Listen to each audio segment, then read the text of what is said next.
तो भारत की तरफ से तुर्की पर एक के बाद एक कार्रवाई करने के बाद अब तुर्की पूरी तरह से बौखलाया हुआ है। दरअसल भारत और तुर्की के बीच का बढ़ता तनाव एक ऐसे मोड़ पर खड़ा हो चुका है जहां पर भारत के द्वारा तुर्की की कंपनियों को जब मारकर भगाया जा रहा है तो तुर्की की कंपनियां भारत से अपना बोरिया बिस्तर बांधकर भागने की बजाय उल्टा भारत पर ही केस करने के लिए तैयार हैं। जी हाँ दोस्तों, इंडियन एयरपोर्ट पर ग्राउंड हैंडलिंग का काम करने वाली सेल्बी एविएशन कंपनी की सिक्योरिटी क्लियरेंस को कैंसिल करते हुए भारत ने इन्हें वापस जाने का आदेश दे दिया है और इसकी जगह भारत ने खुद ही कंपनियों को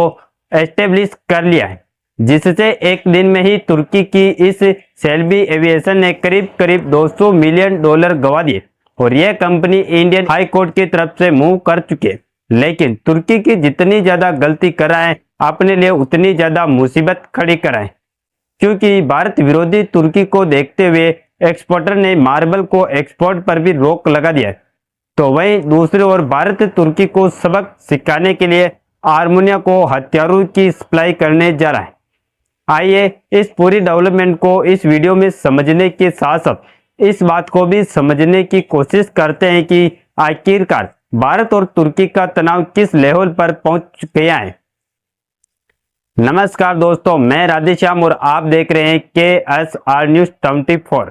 दरअसल हाल ही में तुर्की के द्वारा भारत ने खिलाफ जाकर पाकिस्तान का खुला सपोर्ट करने के बाद भारत ने तुर्की को डिप्लोमेटिक तरीके से चोट पहुंचाना शुरू कर दिया, क्योंकि भारत की तरफ से तुर्की के ऊपर एक एक करके वही कार्रवाई की जा रही है जिससे उनको शिकंजे में लाया जा सके और उन्हें भारत के खिलाफ जाने का अंजाम ऐसा दिया जाए कि सपने में भी तुर्की आगे चलकर भारत के खिलाफ जाने की कोशिश ना करे। लेकिन हम आपसे ये बात कहिए आइए कि हम सभी लोग और दुनिया के भी सभी देश ये बात जानते हैं कि तुर्की ने पाकिस्तान का सपोर्ट करके गलत किया, क्योंकि भारत आतंकियों के खिलाफ कदम उठा रहा था।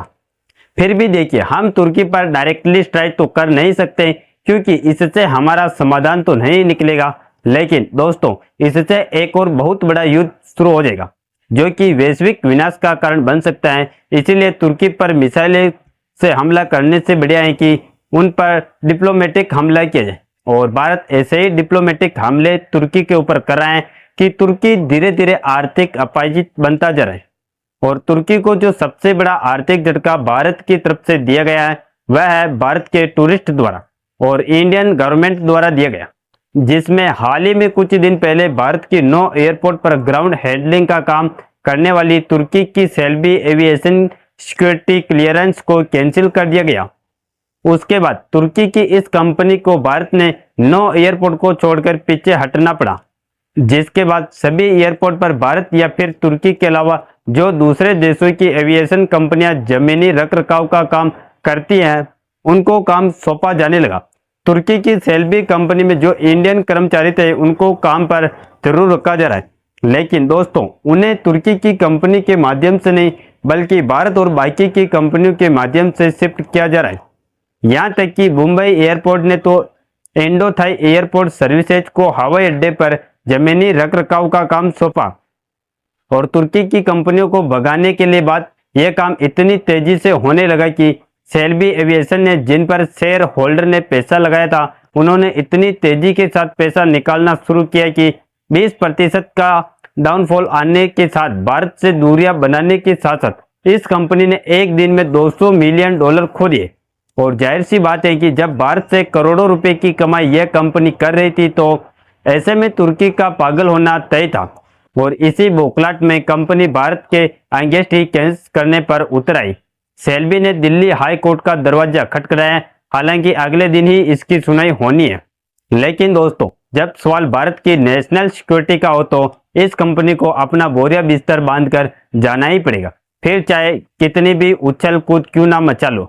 तुर्की को आर्थिक चोट पहुंचाने के मामले में जो कमाल की बात देखने को मिल रही है वह यह है कि इंडिया के जितने भी लोग हैं वह इस समय तुर्की के खिलाफ एकजुट हो गए, जहां तुर्की के साथ साथ अजरान को भी उखाड़ फेंकने के लिए इंडिया के लोगों ने अब तक 15,000 बुकिंग को कैंसिल कर दिया। और तो और इस रिपोर्ट को देखकर आपका दिमाग हिल जाएगा कि अकेले इंडिया के जो वेंडिंग टूरिस्ट हैं यानी कि विवाह करने के लिए टूर पर जाते हैं, उनके ना जानने की वजह से अब तुर्की को सीधा सीधा 90 मिलियन का झटका लग रहा है। और तो और होने वाला है, यह अमाउंट इतना ज़्यादा बड़ा है कि इसका अंदाजा इसी बात से लगा सकते हैं कि यह तुर्की की एक बड़ी टूरिस्ट इकोनॉमी को ही एक झटके में समेट कर रख सकती है। और इतना ही नहीं, बल्कि तुर्की पर शिकंजा कसने की यह कड़ी अभी भी रुकी नहीं है, क्योंकि जहां शुरुआत में भारतीय व्यापारियों ने अपने लेवल पर प्रोटेस्ट करते हुए तुर्की से आने वाले कुछ फलों को इंपोर्ट पर पूरी तरीके से बैन लगा दिया, वहीं अब टाइल्स और मार्बल को एक बड़े लेवल पर प्रोड्यूस, असेंबल और एक्सपोर्ट करने वाली राजस्थान के उदयपुर की जो मार्बल एसोसिएशन कंपनियां हैं, उन्होंने तुर्की के साथ अपने व्यापार को पूरी तरीके से क्लोज कर दिया। आपको बता दें कि उदयपुर संगमरमर यानी कि मार्बल के लिए दुनिया भर में जाना जाता है। कई व्यापारी तुर्की से महंगा और खास किस्म का मार्बल खरीदते थे, लेकिन दोस्तों अब उन्होंने देशभक्ति दिखाते हुए तुर्की से मार्बल खरीदना बंद कर दिया। फिलहाल वैसे देखा जाए तो उदयपुर का भारत का एक बड़ा मार्बल प्रोड्यूसर है, जिससे यहाँ से देश और विदेशों में मार्बल बेचा जाता है, जैसे कि अमेरिका, दुबई, यूरोप जैसे देशों में यहाँ से बड़े लेवल पर मार्बल एक्सपोर्ट किया जाता है। और ओवरऑल भारत की सभी मार्बल प्रोड्यूसिंग कंपनियां मिलियंस ऑफ डॉलर में हर साल मार्बल का एक्सपोर्ट कर देती है। इसीलिए भारतीय इंडस्ट्री का एक बहुत बड़े लेवल पर ऑपरेट होती है। लेकिन यहाँ पर होता यह है कि भले ही भारत के मार्बल एसोसिएशन द्वारा एक बड़े लेवल पर मार्बल का एक्सपोर्ट किया जाता है, लेकिन कुछ विशेष प्रकार के मार्बल हम लोग तुर्की से मंगाते, जहां भारत में इंपोर्ट होने वाले टोटल मार्बल में 70% हिस्सेदारी अकेले तुर्की की होती है, जिसकी वैल्यूएशन हर साल करीब 200 मिलियन डॉलर को पार जाती है।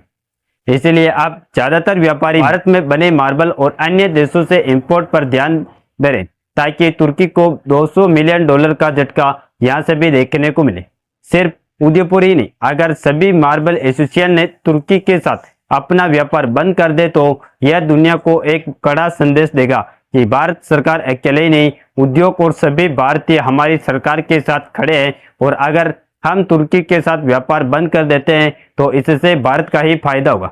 क्योंकि भारतीय मार्बल की डिमांड खुद ब खुद बढ़ जाएगी, जिससे भारत का पैसा विदेशों में जाने से बच जाएगा। यह कदम यह दिखाता है कि भारत के लोग और व्यापार के देश के खिलाफ बोलने वाले या उनके साथ खड़े होने वालों को आर्थिक नुकसान पहुंचाकर विरोध करें। यहाँ तक कि जहां हमने पिछले दिनों में देखा कि ये जो NU और जामिया जैसी यूनिवर्सिटी ने तुर्की के साथ अपने समझौते को रद्द कर दिया, वहीं अब देखने को मिल रहा है कि लवली प्रोफेशनल यूनिवर्सिटी ने 6 MOU यानी कि मेमोरेंडम ऑफ अंडरस्टैंडिंग के समझौते को कैंसिल कर दिया। और इसी के साथ लवली प्रोफेशनल यूनिवर्सिटी पहली व प्राइवेट यूनिवर्सिटी बन चुकी है, जिसने एक झटके में तुर्की को अजरान के साथ MOU कैंसिल कर दिया। फिलहाल आपका इसके बारे में क्या सोचना है? क्या तुर्की को आर्थिक अपाहिजित बनाने के लिए भारत की तरफ से उठाए जा रहे ये कदम काफी हैं या फिर कुछ और करना चाहिए? अपनी राय कमेंट में जरूर बताएं और इस वीडियो को एक लाइक करके अपने दोस्तों तक शेयर जरूर करें, ताकि उन्हें भी जानकारी मिल सके। और इसी तरह नॉलेजेबल वीडियो देखने के लिए हमारे चैनल KSR न्यूज को सब्सक्राइब करके बेल आइकन को ऑल पर जरूर सेलेक्ट करें। जय श्री राम, जय हिंद, जय भारत।